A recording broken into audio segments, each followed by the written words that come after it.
Salut très chers abonnés. Aujourd'hui, nous allons voir un exercice de physique sur les solides soumis à trois forces.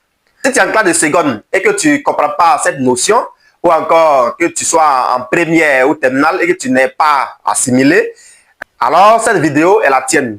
Donc, suis cette vidéo du début jusqu'à la fin et tu n'auras plus de problèmes sur les solides soumis à trois forces. Comme exercice, dans une salle de classe de ton lycée, une poutre homogène AB de masse M égale à 10 kg, de longueur L égale à 2 mètres, est en équilibre comme l'indique la figure ci-contre.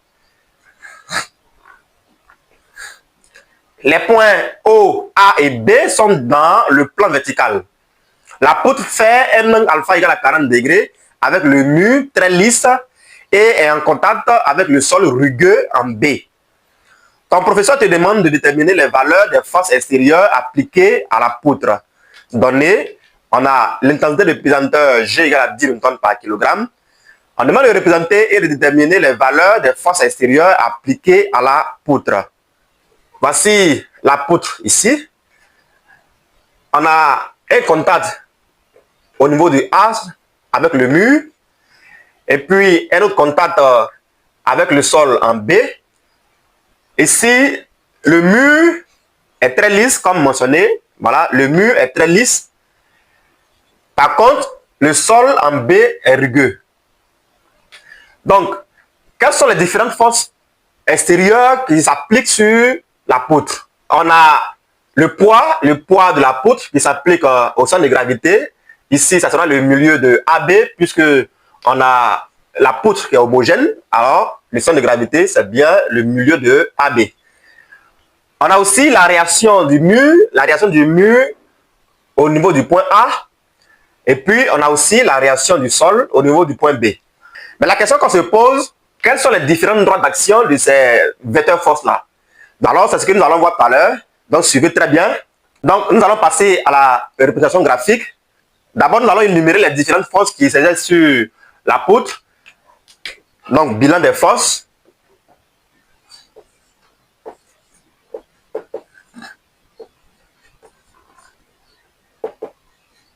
Nous avons le poids de la poutre. Donc, le poids P. Vecteur P. Poids de la poutre. Nous avons la réaction du mur au point A qu'on note RA. Réaction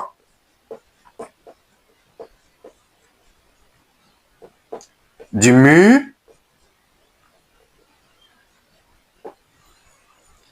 et puis la réaction du sol au point B, qu'on va noter RB. Pour pouvoir représenter ces vecteurs forces-là, la première des choses à faire, c'est de retrouver le point de concours de leur droite d'action. Quelles sont les différentes droites d'action de ces forces ici? Pour le poids, on sait que la droite d'action du poids, c'est la droite qui passe par le centre de gravité et perpendiculaire au niveau du sol. Donc, c'est une droite verticale. Donc, je peux tracer cette droite-là qui est perpendiculaire à la droite horizontale en bas.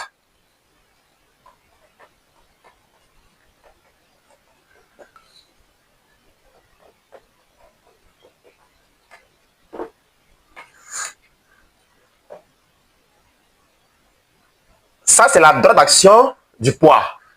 On va chercher ensuite la droite d'action de RA. Étant donné que ici, le mur est très lisse, ça veut dire qu'il n'y a pas de frottement, donc il n'y a pas de réaction tangentielle. Donc la seule réaction qui existe en A, c'est une réaction normale. Alors cette réaction-là est perpendiculaire à cette droite-là passant par le point A.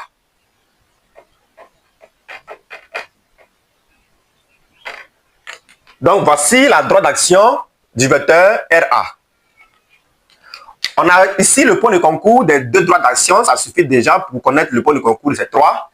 Alors nécessairement, la droite d'action du vecteur RB passe par ce point-là. Donc, elle passe par ce point de concours et puis par le point B. À partir de là, on peut tracer donc la droite d'action du vecteur RB.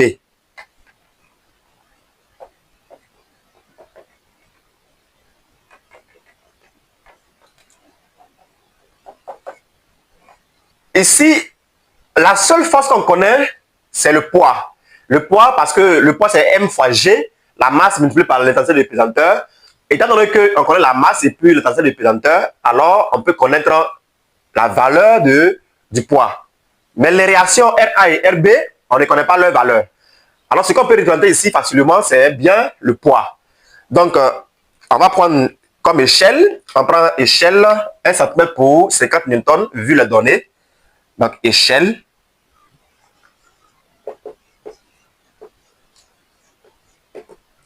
Un centimètre pour 50 newtons. Alors, pour le poids P,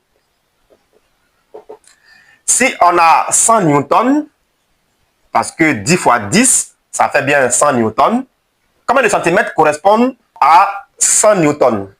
Donc, on fait 1 fois 100 divisé par 50, ça fait bien 2 centimètres à représenter pour le poids. Donc, à partir du point G, je vais tracer un segment de longueur 2 cm vers le bas.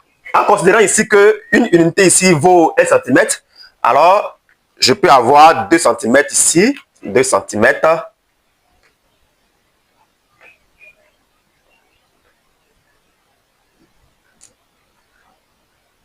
Voilà. On a désormais la représentation graphique du poids. Maintenant, quelles sont celles de RA et puis RB? Ce que je sais, c'est que l'une des conditions d'équilibre me dit que la somme des vecteurs force est égale au vecteur nul. C'est-à-dire que on a P plus RA plus RB est égal au vecteur nul. Ce qui veut dire que la somme des deux là, RA plus RB est égal à moins P. Donc, si je représente l'opposé du vecteur P, donc j'ai l'opposé du vecteur P, à partir de l'opposé du vecteur P et des droits d'action de RA et puis RB, je pourrais retrouver les vecteurs force RA et puis RB. Donc, suivez très bien. Ce que je cherche, c'est vecteur RA et puis vecteur RB. Donc, je vais tracer une droite qui passe par le point G et qui est parallèle à la droite d'action du vecteur RA. Et ensuite, je trace une droite qui passe par le point G et parallèle à la droite d'action du vecteur RB.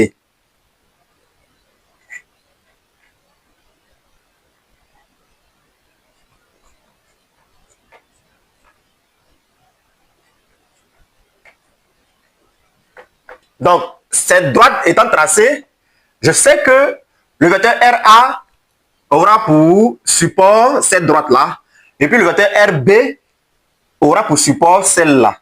Donc, comment y arriver? Je vais exploiter le bout du vecteur moins P. Je vais exploiter le bout du vecteur moins P. À partir du bout du vecteur moins P, je trace une droite qui passe par ce bout-là et qui est parallèle à la direction du vecteur RB. Donc, quand ça va couper cette droite-là, je pourrais avoir le vecteur RA. Je fais la même chose au niveau de RB. Je trace une droite parallèle à la direction du vecteur RA et puis qui passe par le bout du vecteur moins P. Ça va couper cette droite-là en un point ici. Donc, je pourrais avoir le vecteur RB. On a un vecteur comme ça. Et puis, j'ai une droite là, une autre ici. Je peux retrouver un point sur cette droite-là et puis un autre point ici, de sorte que les 4 points, c'est-à-dire celui-là, ce bout ici, et puis ce point et celui-là forment un parallélogramme. Donc, il suffit de tracer une droite qui passe par le bout de cette flèche-là et parallèle à cette droite. Voilà, on obtient un point ici. On trace encore une autre droite qui passe par le bout de la flèche et qui est parallèle à cette droite-là. J'obtiens voilà, un autre point ici. Donc, ces 4 points-là, celui-là, celui-là, celui-là et celui-ci, forment un parallélogramme.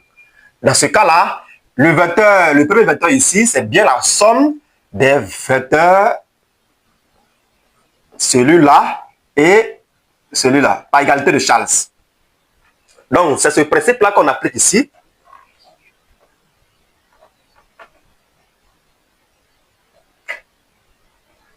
On obtient alors ce point On fait la même chose ici. On obtient également un autre point ici. Donc, ces 4 points-là, c'est-à-dire celui-là, celui-ci, ce bout de la flèche du vecteur moins P, et puis celui-là, forment donc un parallélogramme. C'est un peu comme ça que j'ai expliqué ici. Donc, on a un parallélogramme. Alors, la somme des deux là, c'est-à-dire ce vecteur-là, plus ce vecteur, donne donc moins P. J'ai donc RA ici, et puis ici, on a RB. Voilà, on a fini de représenter les forces. On va passer donc au calcul de leur intensité par la méthode géométrique.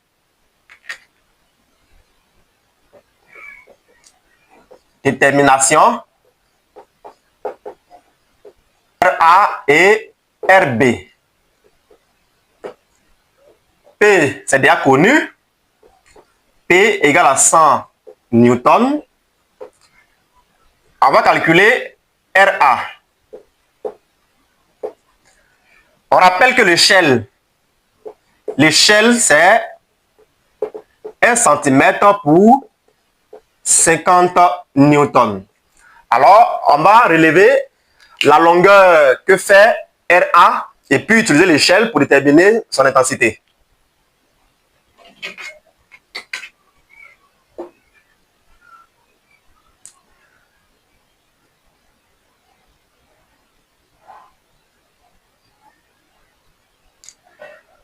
On a 0 ici, 0,5 là, 0,85, voilà, on peut prendre 0,85. RA mesure 0,85 cm. Donc si nous avons 0,85 cm ici, 0,85 cm, cela correspond à combien de newtons? Après calcul, on obtient 42,5 newtons. Alors, on a RA qui est égal à 42,5 newtons. On prend donc RB.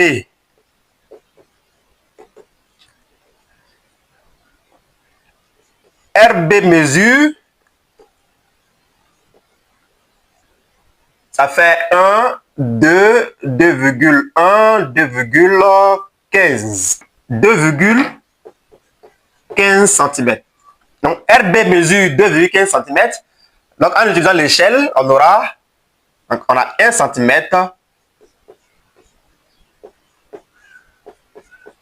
Donc, ça correspond à 107,5 newtons. Merci de m'avoir suivi jusque-là. Alors, n'oublie pas de t'abonner et de partager. Merci également à tous ceux qui prennent la peine de partager, à ceux qui like, ceux qui commentent. Merci pour tout ce que vous faites pour moi. Merci et à la prochaine vidéo. À plus tard.